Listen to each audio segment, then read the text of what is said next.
শূকরকে কেন হারাম করা হলো বিস্তারিত জানলে অবাক হয়ে যাবেন।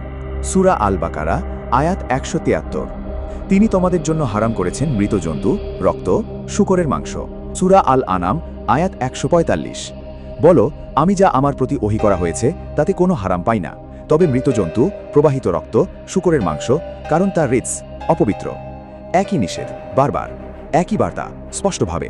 এখানে একটা গুরুত্বপূর্ণ শব্দ রিৎস, এর মানে শুধু অপবিত্র না, এটা বোঝায় অশুদ্ধ, ঘৃণ্য, নোংরা, শারীরিক এবং আধ্যাত্মিক দুটো দিক থেকেই। কুরআনের অন্য জায়গাতেও এই শব্দ ব্যবহার হয়েছে মূর্তি, পাপ এবং নিকৃষ্ট জিনিস বোঝাতে।